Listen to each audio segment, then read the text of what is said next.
People, hari ini spesial sekali aku ditemani oleh Bapak Farhan Helmy, Presiden Pergerakan Disabilitas dan Lanjut Usia di Lans Indonesia. Setelah mengalami kecelakaan yang mengubah hidupnya pada tahun 2016, Bapak Farhan berkomitmen untuk memperjuangkan hak-hak penyandang disabilitas dan lansia melalui D-Lans. Kita akan membahas berbagai inisiatif dan kerjasama dengan Pemkot Bandung untuk menciptakan dunia yang lebih inklusif. Tanpa berlama-lama, mari kita sambut Bapak Farhan Helmy. Halo. Halo. Selamat datang Bapak di Hopecast. Iya, Terima kasih sudah meluangkan waktunya untuk bisa sharing-sharing sama Hope People tentang perjalanan dan experience Bapak. Iya. Oke, sebelum kita memulai, seperti biasa kalau di Hopecast tuh narasumber akan saya berikan kertas dan pen untuk menuliskan harapan atau hope-nya. Iya. Dan nanti akan kita bahas by the end of this episode.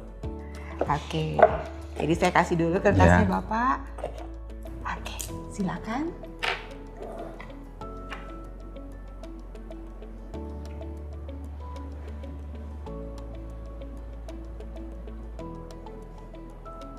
Terima kasih. Baik, terima kasih. Oke, Pak Farhan, bisa diceritakan dulu mungkin bagaimana nih terbentuknya D-Lans? Sebetulnya terbentuknya itu terkait dengan apa yang terjadi sama saya gitu ya.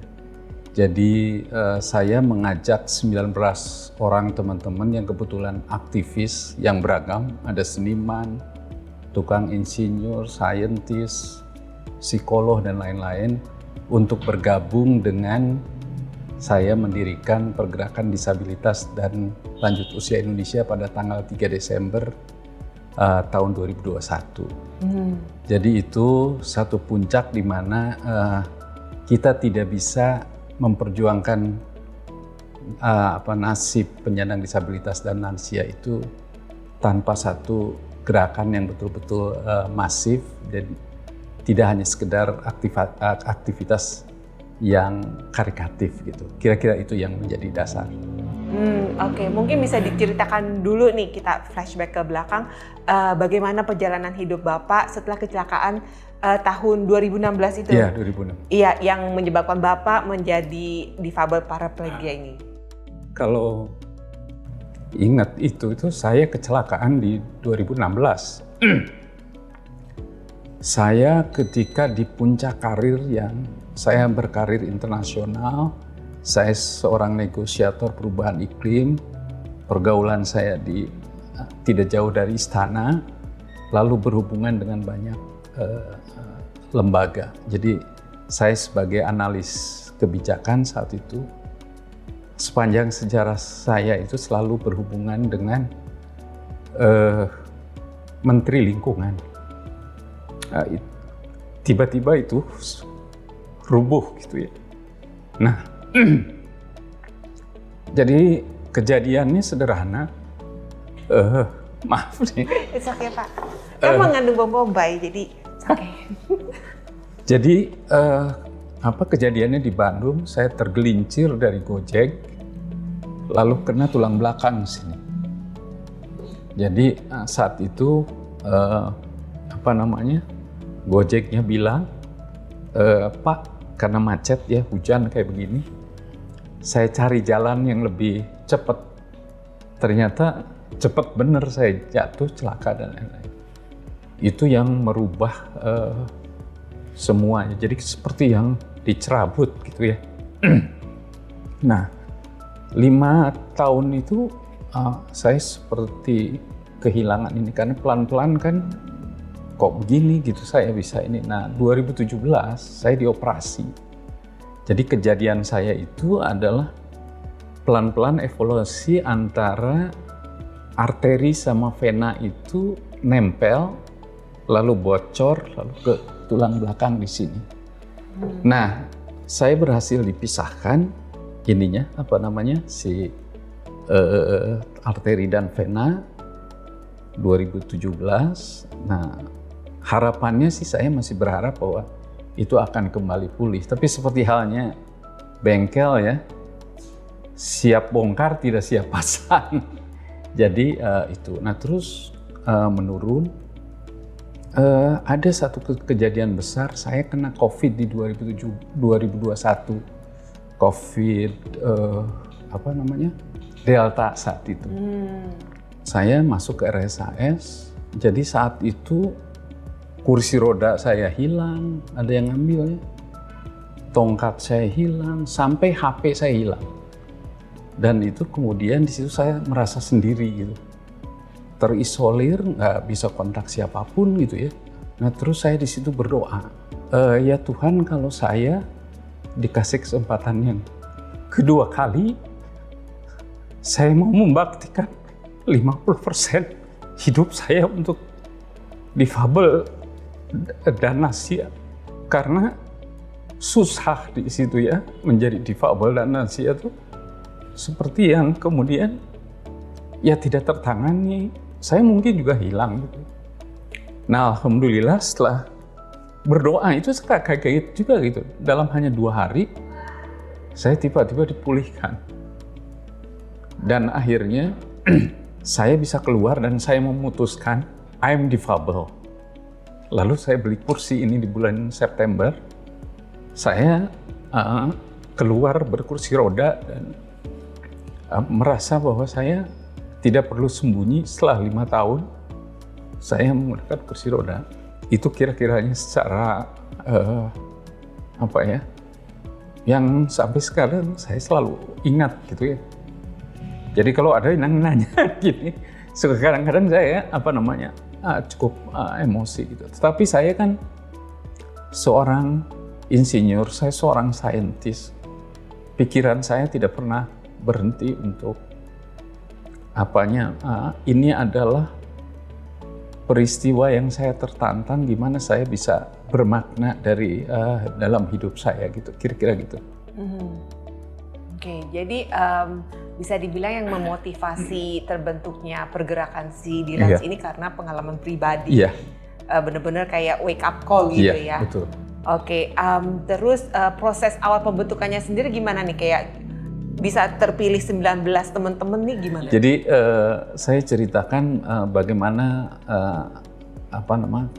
keadaan di disabilitas, dan kita tahu bahwa jumlah penyandang disabilitas itu di Indonesia lebih dari 23 juta orang lebih, dan lansia itu hampir 30 jutaan. Jadi itu yang saya menginspirasi saya, karena saya itu sekolahnya kan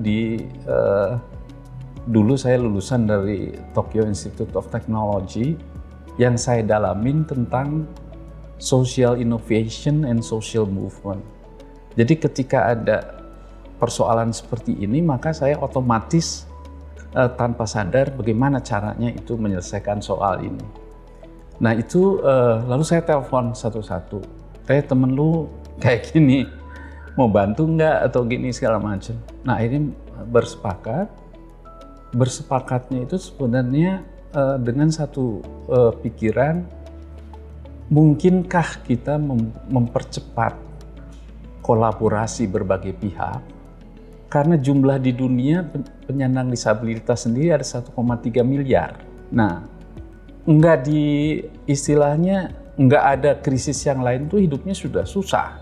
Kayak saya berjalan dan seterusnya. Tapi mungkin kita sebagai saintis, sebagai aktivis, sebagai tukang insinyur itu bisa memberikan kontribusi yang lebih. Dengan satu misi, bukan sekedar hanya melakukan selebrasi. Kita mau menyelesaikan soal, kita mau berinovasi, kita mau cari cara supaya bagaimana penyandang disabilitas dan lansia itu bukan orang yang disingkirkan di dalam kehidupan sehari-hari gitu. Saya ingin menunjukkan, bukan karena saya ingin dilihat atau gagah-gagahan, tapi saya ingin mengajak ke kedua belah pihak.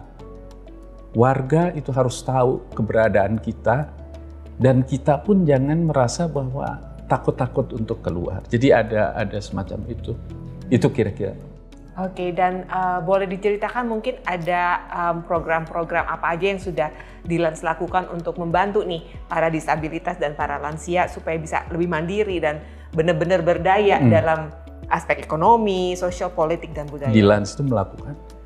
Yang pertama, itu berhubungan dengan urusannya dengan negara atau pemerintah yang memang dimandatkan untuk katakanlah memenuhi hak penyandang disabilitas untuk bisa hidup sesuai dengan misalnya kemampuan dan dukungan dari negara ini. Jadi misalnya kita punya konvensi PBB, Indonesia sudah meratifikasi, lalu kemudian ada Undang-Undang Nomor 8 Tahun 2016 tentang penyandang disabilitas, lalu diturunkan kepada provinsi ini dan seterusnya. Tapi itu kan lama, maka kemudian ada dimensi lainnya adalah berhubungan dengan masyarakat sipil, komunitas dan lainnya seperti teman-teman di Hope ini yang mengisi sesuatu yang tidak dipenuhi oleh negara maupun katakanlah pasar yang melihat persoalan itu apapun sebagai objek. Nah, karenanya DILANS meng-create beberapa program yang lebih mendasar ya. Yang pertama adalah kita mencoba misalnya berkolaborasi dengan banyak pihak untuk membuat alat pendukung assistive technology itu menjadi murah. Karena hampir semua itu adalah impor. Lalu kami juga buka penelitian-penelitian di DILANS, apapun penelitiannya kami buka. Ada aspek lain yang mendekatkan bagaimana supaya si penyandang disabilitas itu keluar dari sarangnya. Jadi kita dorong keluar dengan program misalnya kita sebut sebagai community engagement. Jadi ada tour for DILANS, yoga for DILANS, berbahasa isyarat, lalu karaoke for DILANS.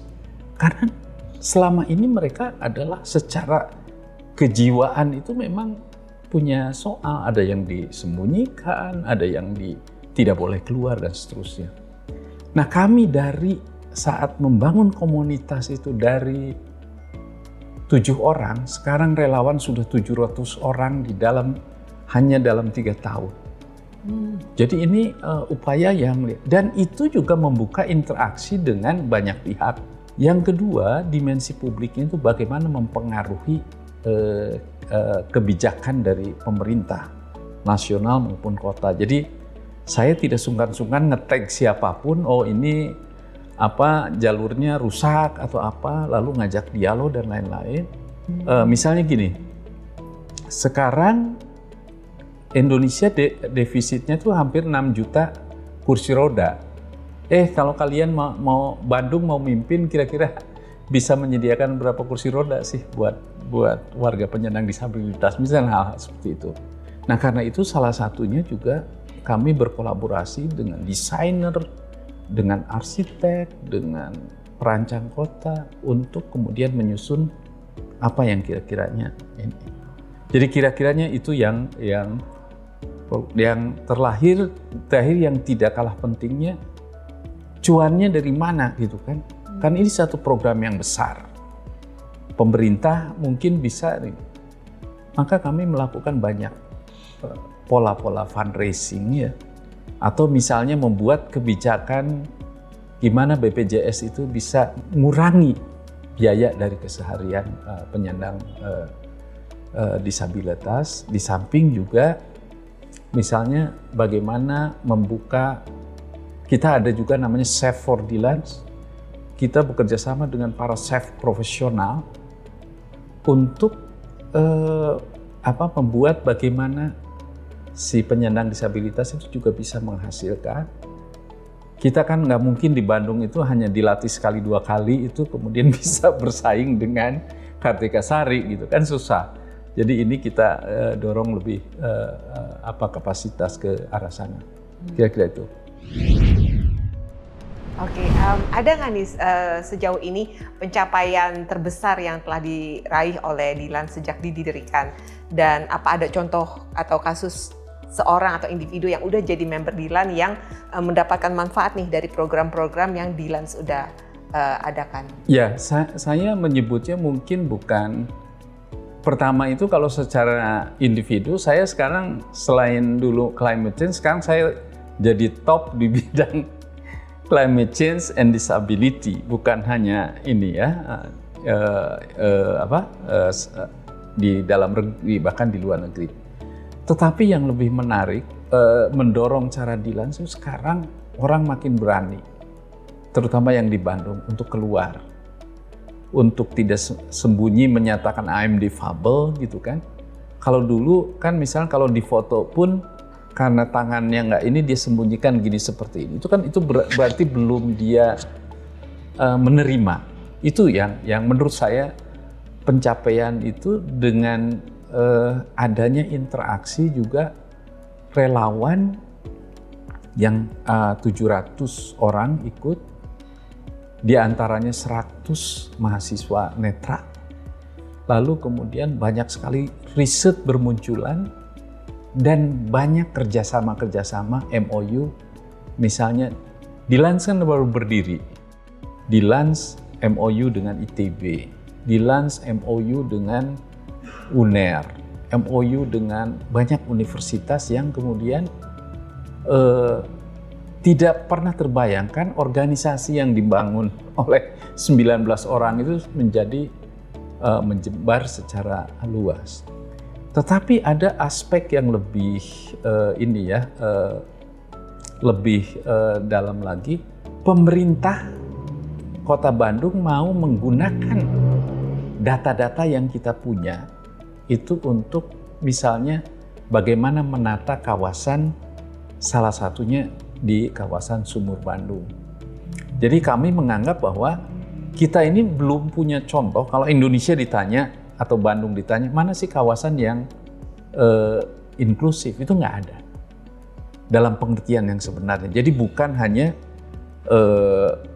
guiding block yang kuning gitu, tapi bagaimana apakah kafe itu bisa diakses, toiletnya ada atau tidak, interaksinya ada atau tidak, kalau ada bencana kerumunan dari disabilitas dan lansia itu bisa ditangani atau tidak. Kalau di dalam difabel itu ada 2 prinsip penting, no one left behind, jadi tidak ada satupun yang tertinggal. Artinya apa? Ukuran kemajuan itu bukan diukur dari orang yang maju, tapi orang yang terbelakang seperti penyandang disabilitas gitu. Yang kedua adalah nothing about us without us. Jadi setiap merumuskan sesuatu harus ngajak. Karena misalnya di antara mereka itu mungkin tidak mengalami seperti penyandang disabilitas yang lain. Nah, karena itu pemerintah kemudian mengajak bagaimana mendesain satu kawasan menjadi inklusif. Saya mulai dilibatkan dalam setahun 2 tahun terakhir ini menjadi bagian di dalam mengadvise tentang kawasan-kawasan apakah inklusif atau tidak gitu. Nah, yang menarik itu apa? Belum pernah selama saya berkarir di pemerintahan, pemerintah rapat di kantor komunitas. Selama ini kita diundang dan selama ini kita hanya dijadikan kayak nobar ya. Jadi kita mendengar aja, nonton urusan gue nih, pokoknya nonton aja kamu. Nah sekarang mereka sudah mulai terbuka untuk mendialogkan itu dan datang. Dan itu menurut saya pencapaian yang menurut saya ya, karena sekarang apa yang dilakukan oleh Dilans di Sumur Bandung mau direplikasi di Kota Semarang dan Yogyakarta dan mungkin nanti Jakarta gitu. Baik. Oke, dan aku juga sempat dengar tentang Dilan mengadakan Inclusive Fest. 2 tahun in a row udah dilaksanakan. Ini tuh apa, tujuannya apa, dan gimana tanggapan masyarakat dengan Inclusive Fest ini? Jadi Inclusive Fest itu didesain sebetulnya apa yang dikenal, apa yang kami sebut sebagai pledging event. Jadi pledging itu orang, individu, warga atau komunitas menyatakan. Misalnya Mbak Inge, saya mulai tahun ini akan berbuat bla bla bla untuk disabilitas dan itu direcord lalu dimonitor. Nah, jadi di situ sebenarnya Inclusive Fest didesain untuk mempertemukan atau merancang bagaimana yang punya gagasan dengan yang punya resources itu ketemu, lalu kemudian itu dinyatakan kepada publik dan dari situ kemudian diukur setiap tahunnya. Misalnya kalau saya pemilik kafe, saya bilang kafe saya akan semuanya bisa diakses. Atau Hope Case menyatakan dalam siarannya 25% adalah soal isu disabilitas. Itu dinyatakan di publik dan kita ukur. Nah karena itu kemudian ada kita bisa melihat, ukur dan dibaca oleh orang ya. Nah di luar itu juga dinyatakan juga tahun kemarin biasanya kan kita dikasih penghargaan oleh pemerintah ya. Award ini kita ingin ngasih kepada orang yang kita anggap menginspirasi untuk penyandang disabilitas dan lansia.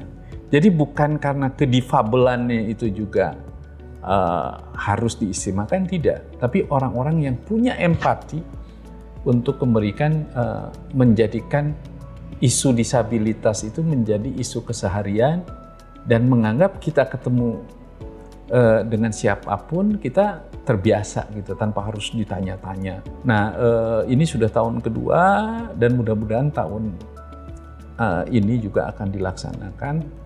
Kita mau meluncurkan seni for Dilans. Jadi kami itu punya 4 relawan yang penyair.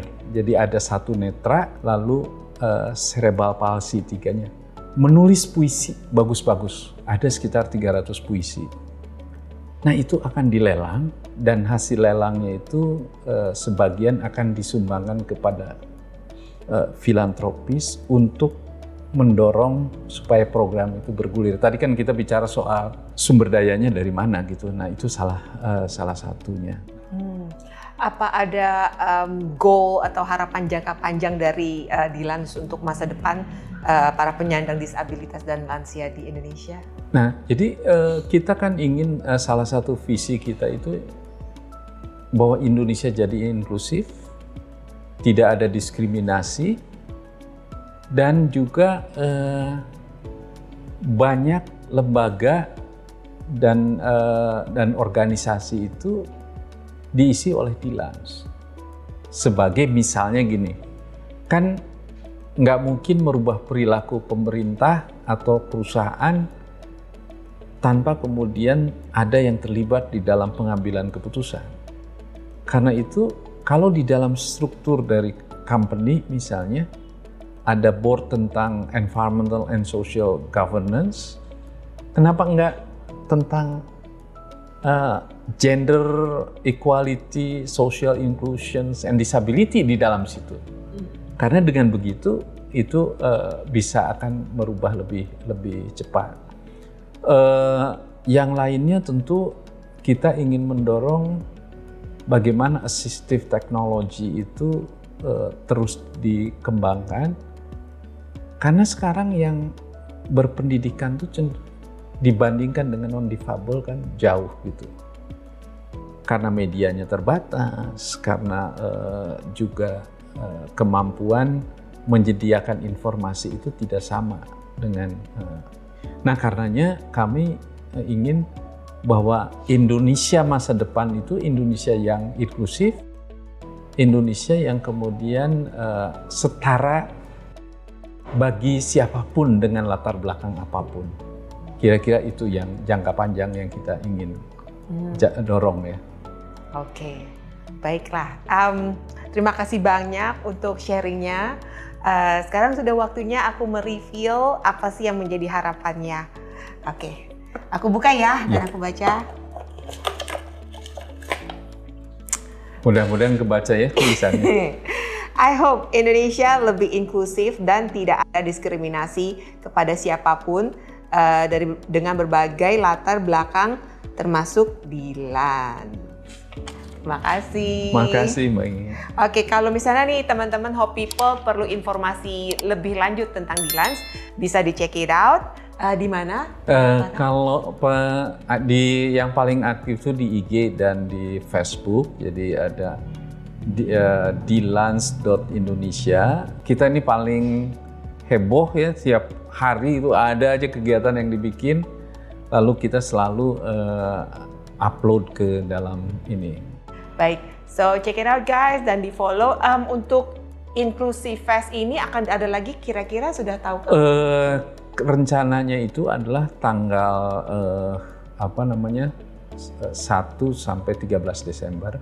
Oke, dan akan diadakan di Bandung, itu tepatnya di gedung Fragment Project, dan akan juga karena 3 tahun itu adalah memamerkan karya-karya yang kita lakukan, kita juga akan share progress apa yang kita lakukan dan apa yang kita ingin buat di dalam 3 tahun ke depan.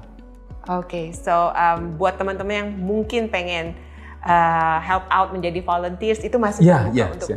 Jadi kita ini ada macam-macam, ada mahasiswa for Dilans, terus ada itu volunteer mahasiswa yang kemudian ingin berinteraksi dan belajar banyak tentang isu disabilitas dan inklusi sosial. Oke, thank you so much Pak untuk waktunya.